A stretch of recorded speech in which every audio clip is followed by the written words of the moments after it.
Qué bendición ver a nuestros niños cantar, ver a nuestros niños glorificar al Señor.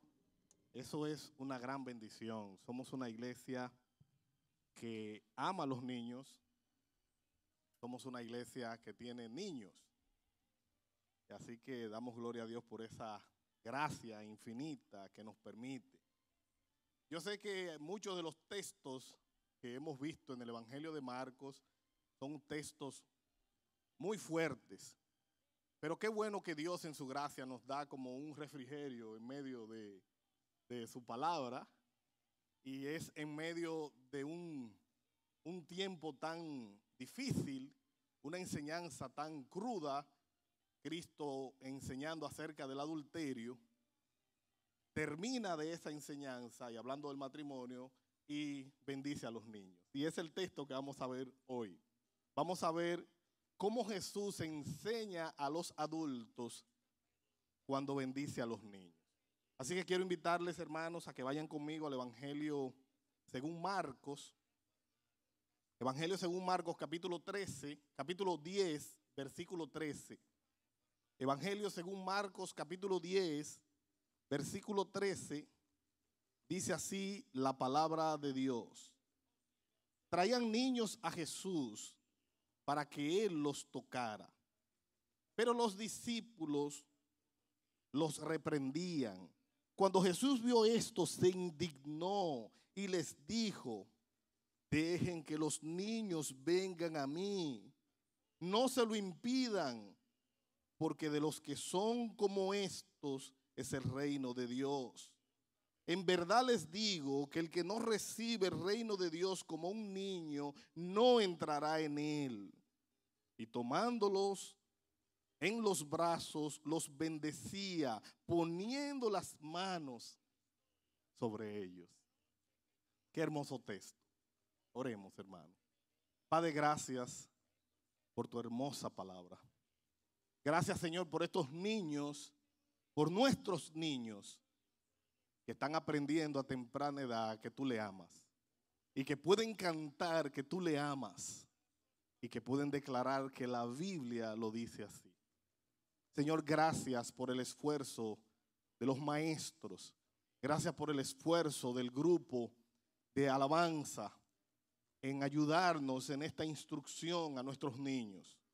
Gracias por la iglesia, gracias por los padres, gracias por el privilegio, Señor, de tener palabra de Dios. Gracias por la honra, Señor, tan grande que nos das al permitirnos, Señor, estudiar tu palabra. Bendice la niñez, pero sabemos que este texto trae una enseñanza para los adultos. Te damos gracias, Señor, en el santo nombre de Jesús. Amén. Amén. Póngase cómodo, hermano mío. En este texto, Cristo hace algo con los niños que habla a los adultos. Y es impresionante este texto, es hermoso este texto. Dicho sea de paso, hay un comentarista llamado Riley, un pastor del pasado. Él dice que en este texto tenemos ante nosotros 4 versículos que están profundamente inspirados. 4 versículos que son sumamente importantes, sumamente interesantes. Vemos que los niños son llevados a Cristo con la intención de que Cristo los toque y los bendiga. Los discípulos reprenden a las personas que presentan a estos niños. Se nos dice que Cristo se indigna cuando ve esta actitud de los discípulos. Cristo reprende a los discípulos con palabras de notable tenor, dice Riley. Al final se nos dice que Cristo, tomando a los niños en sus manos, los bendecía, poniendo las manos sobre ellos. Qué privilegio tan grande tuvieron estos niños, hermanos. Nuestro texto inicia con una hermosa declaración. Marcos 10:13 dice: traían niños a Jesús para que Él los tocara. Mira qué declaración ni más hermosa. Hermano, a nivel general, los padres de tiempo de Jesús, del pueblo del pacto, regularmente ellos traían a los niños a la sinagoga, lo traían para que los ancianos, para que los líderes de la sinagoga oraran por ellos. Algunos lo hacían cuando los niños cumplían años, otros lo hacían cuando los niños estaban enfermos y otros lo hacían con regularidad. Traían los niños para que los ancianos pongan sus manos. Cuando se oía de un rabino famoso, importante, que venía a visitar la sinagoga, los padres se daban cita porque querían que ese rabino ore al Señor por ellos. Querían que ese pusiera las manos sobre ese niño, pronunciando alguna bendición de parte de Dios. Presuntamente, hermanos, fueron los padres quienes trajeron a esos niños ante Jesús y lo trajeron con la intención de que Cristo los toque. A Jesús mismo lo llevaron al templo cuando era niño, porque era parte de un ritual llevarlo a sus tempranos días para ser circuncidado y presentado ante Dios. Sin embargo, estos padres llevan a Cristo, a sus niños a Cristo, no con la intención de ser circuncidado, no con la intención de cumplir con un rito de acuerdo a la ley, sino con la intención de que Cristo bendiga a estos niños. Posiblemente fueron los padres que los trajeron. Ellos querían que Cristo ponga las manos sobre ellos mientras oraba al Padre. No que haya un toque mágico en poner las manos, sino que era un símbolo de bendición. Vemos en el Antiguo Testamento cómo Noé pone las manos sobre sus hijos y los bendice. Vemos cómo Jacob pone las manos sobre sus nietos y los bendice. Vemos a José poner las manos sobre sus hijos y declarar una bendición de parte del Señor. Era parte de la costumbre en Israel orar por sus hijos de esta manera. Estos padres querían que Jesús orara por el bienestar espiritual de ellos. Ellos querían que Cristo clamara por el favor de Dios acerca de sus hijos. Pero algo inusual se da en este texto mientras se está dando esta escena tan hermosa. Recuerde que Cristo acaba de enseñar sobre el matrimonio. Acaba de hablar sobre este tema y en la misma ocasión vienen estos padres y traen estos niños con la intención de que Cristo los toque, que los bendiga, que ore por ellos. Algo inusual está pasando aquí. De nuevo, el versículo 13, Marcos 10:13. Traían niños a Jesús para que Él los tocara, pero los discípulos los reprendían. ¿Qué cosa con los discípulos, hermanos? Los discípulos, dice un autor, que los discípulos probablemente todavía estaban influenciados con el sistema de justicia en el cual se habían creado, un sistema de justicia propia, un sistema de sacrificio y de obras. Probablemente ellos, influenciados por ese sistema, no estaban de acuerdo con ese entusiasmo que tenían los padres de traer a los niños a Jesús. ¿Por qué? Porque regularmente a los niños se les veía como un estorbo. No tenían gran valor, no podían trabajar. A los niños se les veía no como una gran bendición, sino como un estorbo. Y los discípulos pensaban que estos niños estaban interrumpiendo una labor grande del maestro. Esos niños interrumpiendo allí y ellos reprendieron a los padres. Y ahí la palabra reprender tiene que ver que los regañaron. ¿Para qué traen esos niños interrumpiendo una actividad de adultos? Algo que es sumamente importante. Pero la declaración de Jesús es más impresionante todavía. Esa declaración que hizo Jesús fue sorprendente en el versículo 14. Marcos 10:14. Cuando Jesús vio esto, cuando Jesús vio que estaban reprendiendo a los padres que traían a los niños, cuando Jesús vio esto, se indignó y les dijo: dejen que los niños vengan a mí, no se lo impidan, porque de los que son como estos es el reino de Dios. De acuerdo a algunos historiadores, es muy probable que esto se dio en una casa y que los discípulos estaban en la puerta como los ujieres, como los servidores. Y cuando los padres traen a sus niños cargados, no los querían dejar entrar. No querían que se acerquen, porque posiblemente, según ellos, iban a interrumpir. Cristo dice, dejen que los niños vengan a mí, no se lo impidan, porque de los tales es el reino de los cielos. Es decir, hermanos, de ellos y de todos los que se acercan con la confianza con la que se acercan los niños, es el reino de los cielos. Cristo está dando algunas características aquí que hay en los niños que deben haber en los adultos que se acerquen a Dios. De los tales, de los que se acercan a Dios con la actitud con la que se acerca un niño, con la confianza con la que se acerca un niño. Los niños creen, hermano. Los niños creen.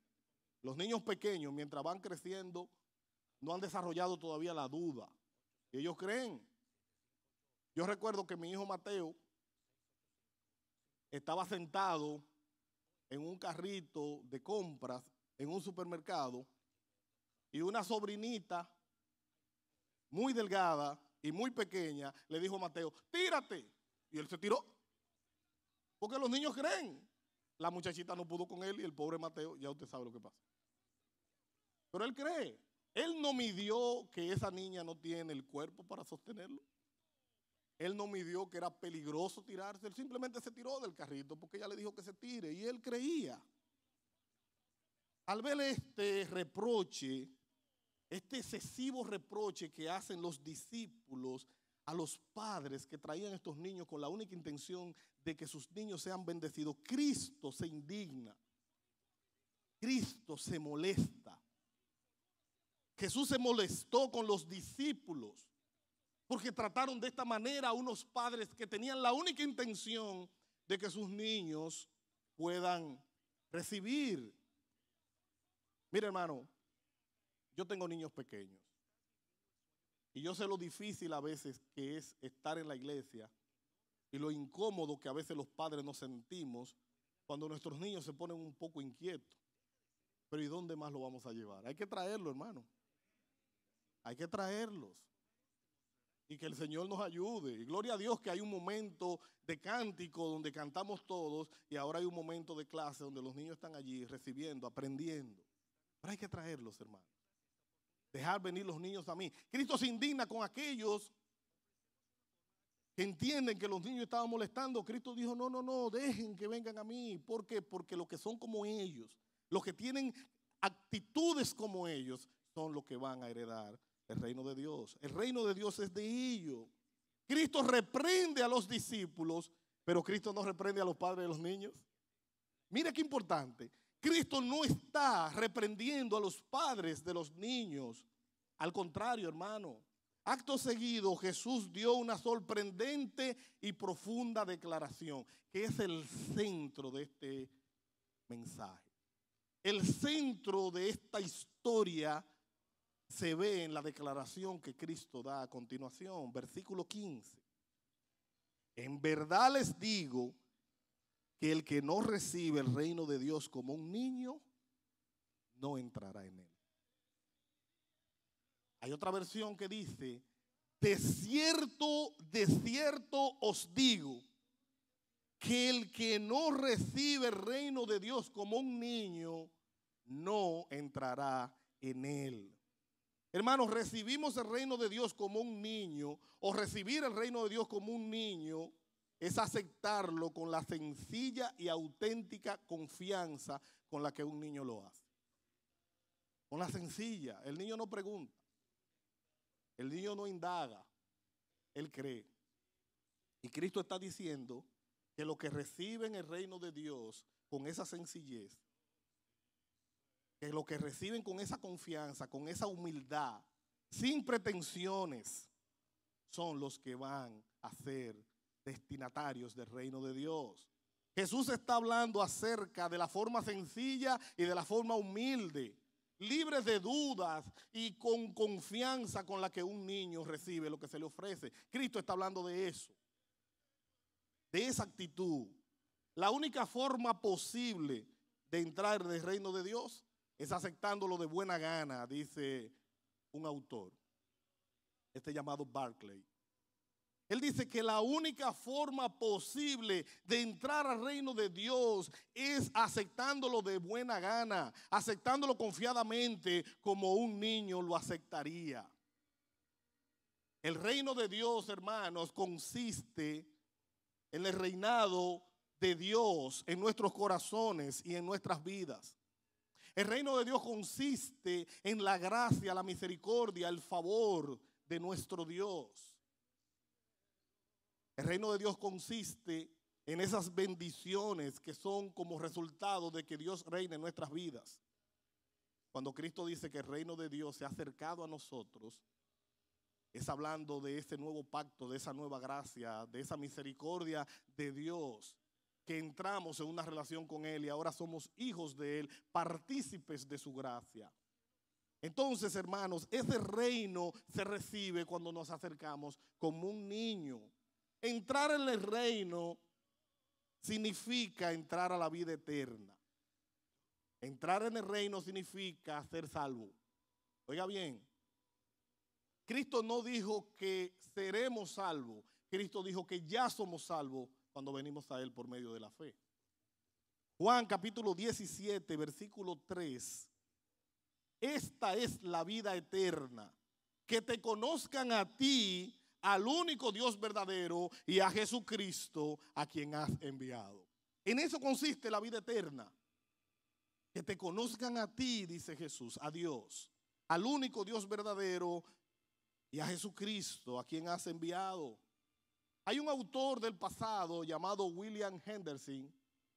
Él dice que este tipo de conocimiento del que está hablando este texto, cuando dice que esta es la vida eterna, que te conozcan a ti, al único Dios verdadero, y a Jesucristo, a quien has enviado, este tipo de conocimiento es un tipo de conocimiento no intelectual, sino experimental. No es solo conocer información acerca de Dios, es conocer a Dios de manera íntima, relacionarse con Él de manera personal. Nuestro Dios no es un Dios conceptual, es un Dios experimental. Obviamente nosotros tenemos que saber, que entender para luego experimentar. Hay una frase que el pastor Otto Sánchez ha acuñado y él dice que debemos llevar el conocimiento bíblico de la mente al corazón. ¿Por qué? Porque a veces nosotros tenemos una idea, pero esa idea no la bajamos al corazón. Y era como decía Job, de oídas te había oído, pero ahora mis ojos te ven. Está hablando, yo tenía información de ti, pero ahora me relaciono contigo. Y este tipo de conocimiento, esta es la vida eterna, que te conozcan a ti, es un tipo de conocimiento experimental, de comunión con Él, de relación con Dios. Y este tipo de conocimiento va a suponer un acercamiento al trono de la gracia, como dice Hebreos 4:6, que nos acerquemos confiadamente al trono de la gracia para hallar gracia en el oportuno socorro. No hay un pecador que se acerque a Dios con un corazón contrito y humillado que Dios lo desprecie. No, hermano, no lo hay. Jamás Dios despreciará a un pecador. Jamás Dios despreciará a alguien que venga humillado de corazón y se acerque al trono de la gracia. Ese conocimiento va a suponer libre acceso al trono de Dios. Cuando Cristo expiró, el velo del templo se rasgó en dos mitades, dando libre acceso a la presencia de Dios. El velo, el grueso velo que cubría en el tabernáculo, el lugar santo del lugar santísimo, representando la presencia de Dios, que solo el sumo sacerdote una vez al año tenía libre entrada a ese lugar para interceder por el pueblo. Cuando Cristo murió, quedó abierto a todo el mundo. Solo a través de la fe podemos acercarnos a Jesús. Nadie puede decir que se acercó a Dios y Dios lo rechazó. No. El que viene a Dios humillado, el que viene a Cristo humillado, Él lo recibe. Esta entrada, hermano, o este reino de Dios, o esta comunión con Dios, va a presuponer libre acceso al trono de la gracia. Va a suponer experimentar el amor de Dios que se derrama en nuestros corazones por medio del Espíritu Santo. Aquel que ha venido a Cristo en arrepentimiento y fe, aquel que ha puesto su confianza en Cristo, la palabra de Dios dice que Dios ha derramado su amor en su corazón. Y podemos experimentar el amor y la gracia de Dios cuando venimos a Cristo. Ser transformado a la imagen de Dios es otra cosa que va a traer como resultado esa comunión con Dios. Seremos transformados a la imagen de Cristo. Cristo es nuestro modelo. El carácter de Cristo es nuestro ideal. Y aquel que se acerca a Dios empieza a ser transformado por medio de la obra del Espíritu Santo, regenerando, cambiando un corazón de piedra y haciéndolo de carne. Dios empieza a poner en nosotros el querer buscarle, el querer su gracia y su misericordia. Vamos a recibir también, hermanos, el ser iluminados por la luz del conocimiento de la gloria de Dios en la faz de Jesucristo. Nuestro entendimiento será aclarado.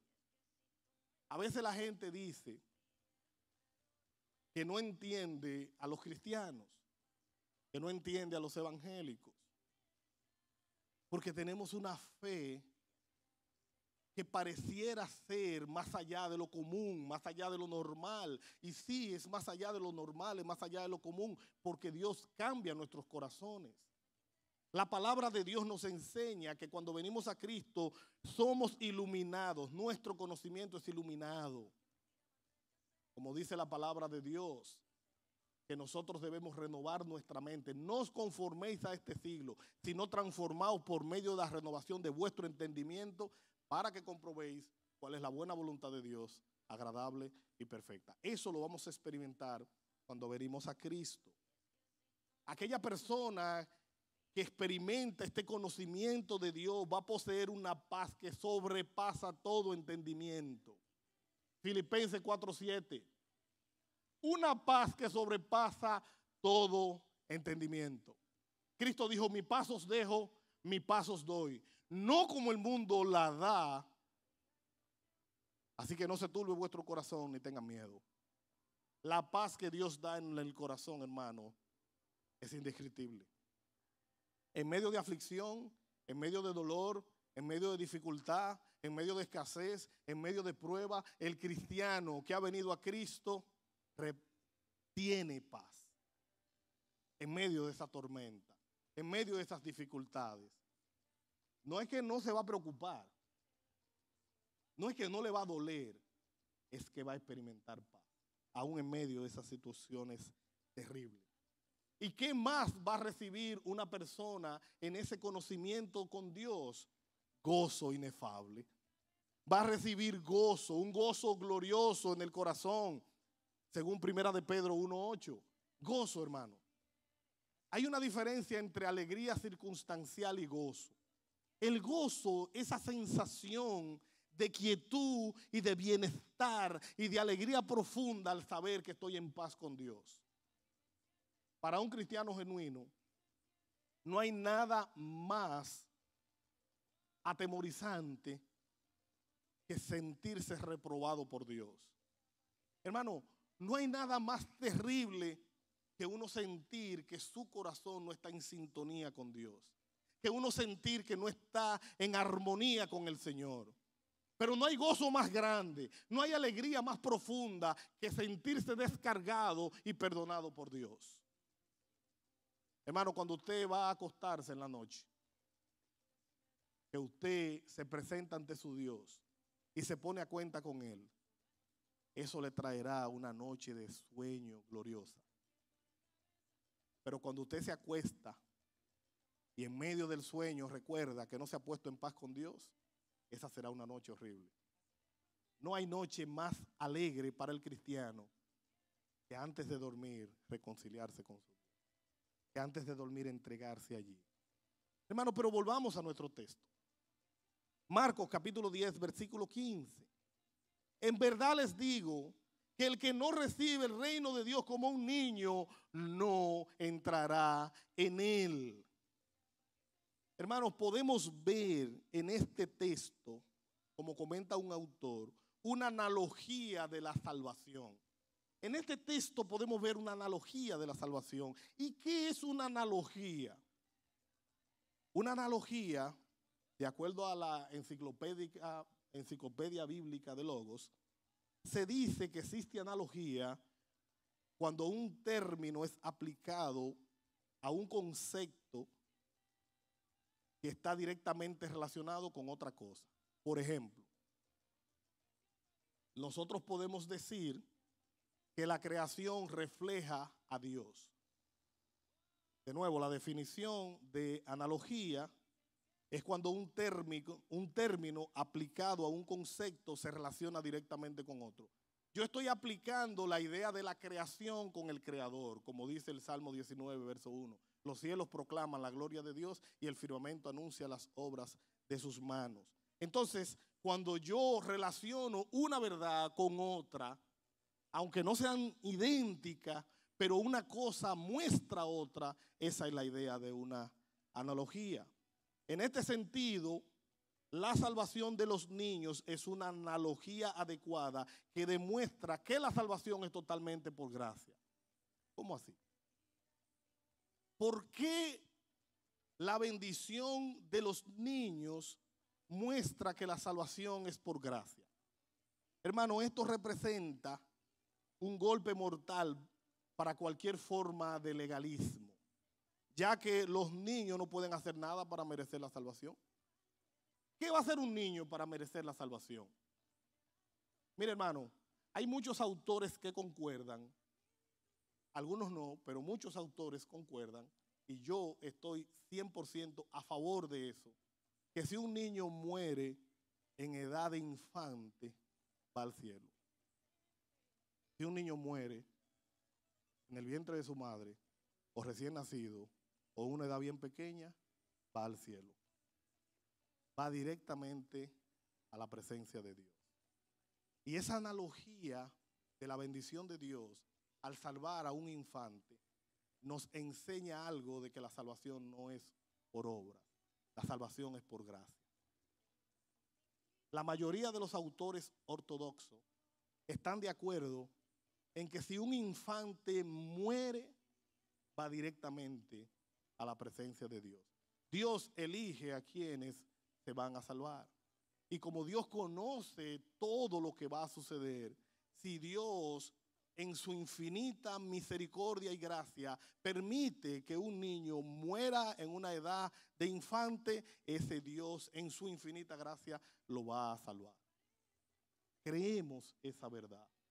Algunos autores concuerdan, la mayoría de los autores concuerdan, otros dirían otra cosa, pero estamos persuadidos que esta salvación en un niño, en un infante, es una muestra de una gracia y misericordia. La salvación, hermano, de cada uno de nosotros no es por obra, es por la gracia de Dios solamente. Esta gloriosa declaración del versículo 15, lo leo de nuevo. En verdad les digo que el que no recibe el reino de Dios como un niño, no entrará en él. Hermano, esta declaración, como le dije hace un momento, es un golpe certero a todo tipo de legalismo. ¿Y qué es un legalismo? El legalismo es un sistema que cree que puede obtener los favores de Dios por el esfuerzo humano. Es como que yo pienso que si yo hago tal cosa, entonces Dios me va a dar su favor. Y el favor de nosotros lo obtenemos por la obra que hizo Cristo en la cruz del Calvario. Nosotros nos apropiamos de esa obra por medio de la fe, pero eso no tiene que ver con nosotros. Por gracia soy salvo, por medio de la fe, no por obra para que nadie se gloríe. Es don de Dios, es gracia de Dios, la salvación, hermanos. Entonces, al mismo tiempo, esta es una verdad liberadora. Al mismo tiempo que es una verdad que confronta el corazón del legalista, del que cree que puede asumir la salvación por sus propias obras, al mismo tiempo es una verdad liberadora para aquellos que confiamos en Cristo como nuestro Salvador. Hermanos, esto nos recuerda un texto hermoso en la palabra de Dios. Mateo capítulo 5, versículo 3. Bienaventurados los pobres en espíritu, porque de ellos es el reino de los cielos. Hermanos, es bienaventurado aquel que es pobre en espíritu. Y ser pobre en espíritu es reconocer que yo no tengo en mí los medios para ser salvo. Un pobre en espíritu es una persona que entiende que está en bancarrota espiritual, que no tiene los medios para salvarse y que necesita de Dios y de su gracia. Cristo dice que es bienaventurado el pobre en espíritu. Cristo dice que es bienaventurado el que entiende que la salvación no la obtiene por su propio esfuerzo. Que es bienaventurado aquel que entiende que la salvación la obtiene por la gracia de Dios. Entonces, hermanos, son bienaventurados los pobres en espíritu, porque de ellos es el reino de los cielos. Una vez Cristo acaba de hacer esta declaración sorprendente, al decir que los niños, que el que sea como un niño es que va a recibir, o que de los tales es el reino de los cielos, acto seguido vemos a Cristo de una manera tierna y compasiva, como dice el pastor Eduardo Saladín. Él dice que tenemos un tierno y bondadoso Salvador.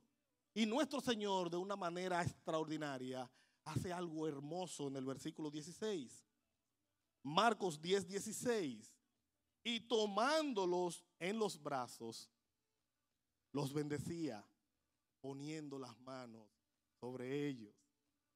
Hermano, Jesús no solo reprendió a sus discípulos por tratar de impedir que se acerquen a Él, que los niños se acerquen a Él, sino que también había llamado a los niños y a los padres que estaban allí.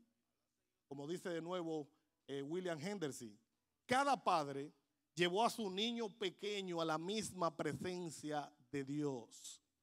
Vaya a ver usted privilegio.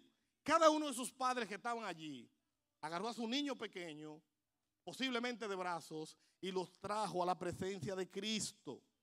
El maestro tomó a cada niño en sus brazos, lo cargó y puso su mano en la cabeza. Luego, hermano, de una manera tierna y de una manera muy profunda, Cristo los bendecía. Cristo pronunció una breve pero profunda oración a Dios, bendiciendo cada uno de estos niños. Cristo derramó su bendición sobre estos niños. Y al hacer eso, Cristo mostró ese gran amor y esa tierna compasión que Él tiene hacia los niños. Hermanos, Cristo tiene a cada uno de los niños en la edad infante en sus manos y en su gracia. La Biblia dice que Dios es guardián de los niños, que los cuida, que los defiende. Y hay aquel quien hace daño a un niño. Se la va a ver con Dios, hermano. Se la verá con nuestro Señor. Habiendo Cristo puesto las manos sobre los niños, Cristo agarra y devuelve a ese niño. Y viene otro padre y trae a otro niño. Él no hizo una oración colectiva por todos los niños que estaban allí, de acuerdo a un historiador. Él tomó cada niño en sus brazos y uno por uno los bendijo. Tomó a uno, lo cargó, puso sus manos sobre él, elevó una oración al Padre, entregó a ese niño y tomó otro en sus brazos. Hermano, estamos frente a una escena impresionante. Estamos frente a una escena consoladora y a una escena memorable. Cristo tocando a los niños. Entonces, hermano, finalmente, la mayor bendición que los padres podemos otorgar a nuestros hijos es traerlos a Jesús. Lo más grande que hicieron estos padres fue traer a sus hijos a Jesús. Lo más glorioso, el regalo más grande que le podemos dar a nuestros hijos es traerlos a Jesús. Usted no se imagina el bien que usted le hace a sus hijos trayéndolos a la iglesia. Usted no se imagina el bien que usted le hace a sus hijos enseñándoles el evangelio. Usted no se imagina el bien que usted le hace a sus hijos enseñándole y modelándole a Dios. ¿Cómo nosotros podemos traer nuestros hijos a Dios? ¿Cómo podemos traer nuestros hijos a Cristo? Orando por ellos, declarando bendición y gracia, suplicando la gracia de Dios sobre nuestros hijos. Nosotros traemos nuestros hijos a Cristo orando por ellos. Qué bendición tan grande orar por nuestros hijos. En mi país, y sé que en otros países, había una costumbre que los hijos, cuando veían a sus padres, le decían la bendición papi, la bendición mami. Y los padres decían, Dios te bendiga. Era una costumbre hermosa. Un padre suplicando por la bendición de Dios para su hijo. Eso era algo hermoso. Orando por ellos, hermanos, y orando con ellos. El tiempo de devoción familiar, el tiempo de oración familiar debe ser en la agenda nuestra una alta prioridad. Debe ser una alta prioridad. Debemos orar con nuestros hijos. Debemos poner nuestras manos sobre ellos y suplicar a Dios su gracia sobre nuestros hijos. Pero debemos modelar un carácter cristiano también, no solo orar por ellos, no solo traerlos a la iglesia, sino modelar un carácter cristiano. Algunas personas han dicho, pero yo no sé por qué mi hijo se desvió si yo lo crié en la iglesia. Bueno, una cosa es criarlo en la iglesia y otra cosa es criarlo en el Señor.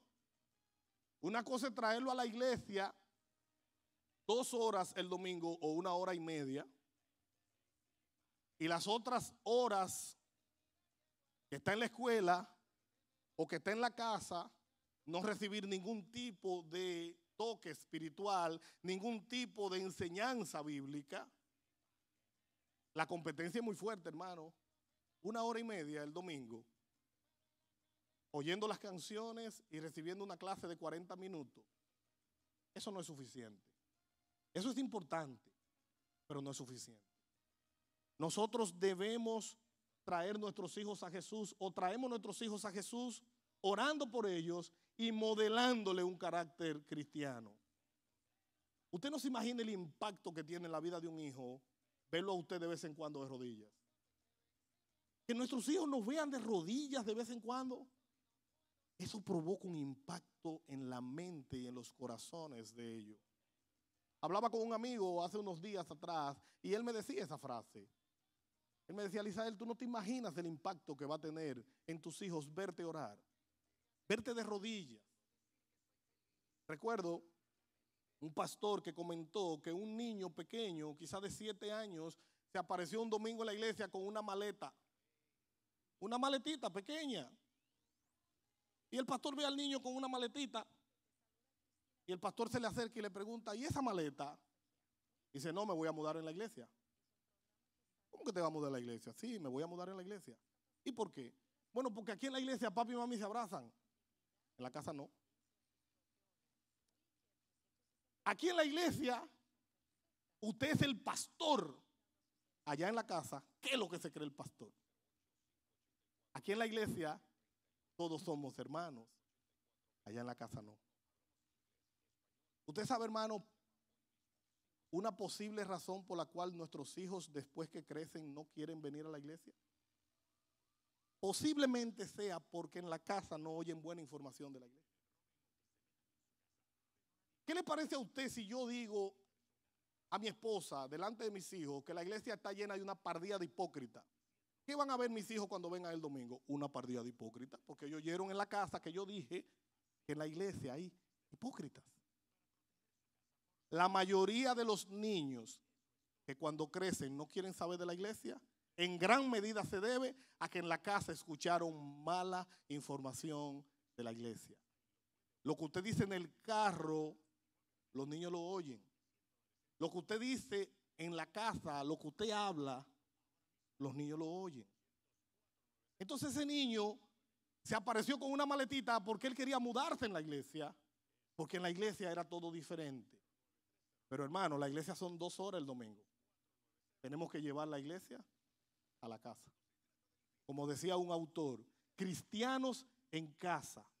Nosotros vamos a llevar nuestros niños a Jesús orando por ellos y vamos a llevar nuestros niños a Jesús modelándole un carácter cristiano. Orando junto con ellos por los alimentos, agradeciéndole a Dios por la provisión. Orando junto con ellos a la hora de acostarnos, agradeciendo a Dios por el día. orando a Dios antes de mandarlo a la escuela, suplicándole a Dios su protección.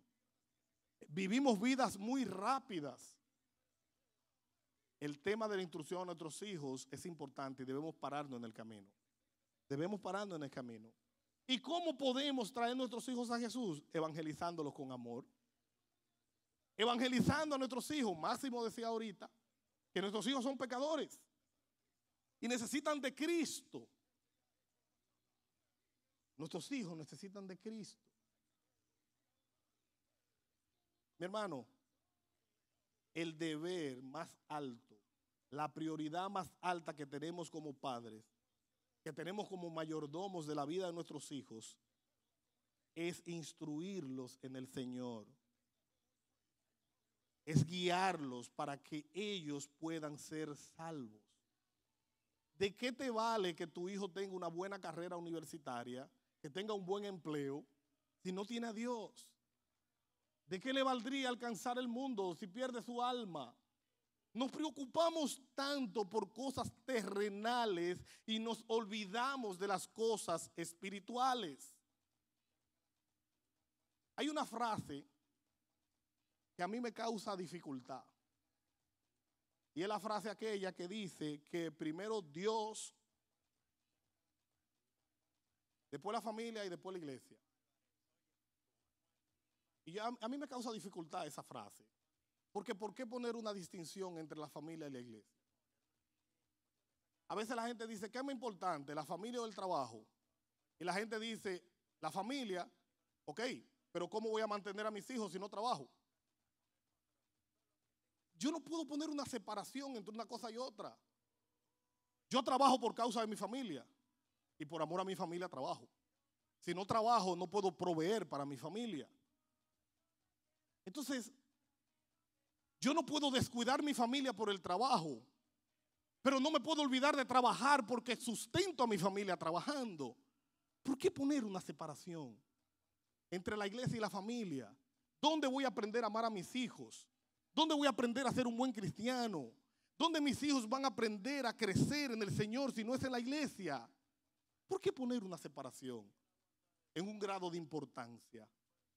Primero Dios, después la familia y después la iglesia. ¿Por qué? La iglesia es la institución divina diseñada por Dios para mostrar la luz del evangelio. La iglesia, el templo, este edificio donde nos reunimos, es el lugar para aprender a amar a Dios. Obviamente en la casa también lo haremos, pero este lugar es importante y yo no puedo poner una separación. Esa frase me crea dificultad. Me crea dificultad porque para los antiguos cristianos no había tal separación. Y sí es verdad que alguna gente han descuidado su familia por estar metido en demasiados asuntos. Eso es verdad. Pero esa no es la gran mayoría, hermano. Esa es quizá la minoría. La iglesia es importante. Traer nuestros hijos a la iglesia es importante. Si amamos nuestra familia, debemos traerlo a la iglesia. Si amamos a nuestros hijos, debemos instruirlos en el Señor. Eso es sumamente importante. ¿Cómo podemos traer nuestros hijos a Jesús? Orando por ellos, modelándole el evangelio y evangelizándolos con amor. Hermanos, somos los principales misioneros en la vida de nuestros hijos. Somos los principales misioneros en la vida de nuestros hijos. Nuestros hijos van a aprender a amar a Dios viendo nuestro ejemplo. O van a aprender a cualquierizar a Dios viendo nuestro ejemplo. Van a aprender eso. 2 horas de nuestra semana son las que dedicamos, la mayoría de nosotros, a venir aquí. Algunos vienen los viernes, pero la mayoría dedicamos solo 2 horas a la semana. Esas 2 horas deben ser de alta prioridad por amor a nuestra familia, por amor a nosotros mismos, por amor a nuestra propia alma. Debe ser importante. Hermanos, quiero concluir leyendo un pasaje. Deuteronomio capítulo 6, versículos del 1 al 9. Este texto es importante para la vida del pueblo del pacto y trasciende las generaciones y es importante para nosotros, para enseñarnos cómo nosotros hemos de llevar a nuestros hijos al Señor. Deuteronomio 6:1. Estos pues son los mandamientos, los estatutos y los decretos que el Señor su Dios me ha mandado que les enseñe, para que los cumplan en la tierra que van a poseer, para que teman al Señor su Dios, guardando todos sus mandamientos, todos sus estatutos y sus mandamientos yo te ordeno. Lo voy a leer de nuevo, perdóneme, hermano. Deuteronomio capítulo 6, versículo 1. Estos pues son los mandamientos, los estatutos y los decretos que el Señor su Dios me ha mandado que les enseñe, para que los cumplan en la tierra que van a poseer, para que teman al Señor tu Dios, guardando todos sus estatutos y sus mandamientos que yo te ordeno, tú y tus hijos y tus nietos, todos los días de tu vida, para que tus días sean prolongados. Escucha pues, oh Israel, y cuida de hacerlo, para que te vaya bien y te multipliques en gran manera en una tierra que emana leche y miel, tal como el Señor, el Dios de tus padres, te ha prometido. Escucha, oh Israel, el Señor, nuestro Dios, el Señor uno es. Amarás al Señor tu Dios con todo tu corazón, con toda tu alma y con toda tu fuerza. Estas palabras que yo te mando hoy estarán sobre tu corazón. Las enseñarás diligentemente a tus hijos y hablarás de ellas cuando te sientes en tu casa, cuando andes por el camino, cuando te acuestes y cuando te levantes. Las atarás como una señal en tu mano y serán por insignias entre tus ojos. Las escribirás en los postes de tu casa y en tus puertas. Hermano, la mayor bendición que podemos dar a nuestros hijos es instruirlos en el Señor. Es orar con ellos. Es modelarle el carácter cristiano y es evangelizarlos con amor. Así que oremos. Padre, gracias por tu palabra. Gracias, Señor, por el privilegio tan grande que tenemos de poder criar a nuestros hijos en el Señor. Gracias por la bendición que nos diste al permitirnos ser padres. Gracias, Señor, porque tu palabra nos enseña que no podemos recibir tu reino al menos que no seamos como un niño. Y no como un niño, Señor, en cuanto a la madurez, sino como niño en cuanto a la malicia. Que podamos venir con confianza ante tu trono, suplicando gracia y buscando misericordia. Tu palabra dice que nos acerquemos con confianza al trono de la gracia para hallar gracia al oportuno socorro. Señor, te damos gracias por tu infinito amor y misericordia. En el santo nombre de Jesús. Amén y amén.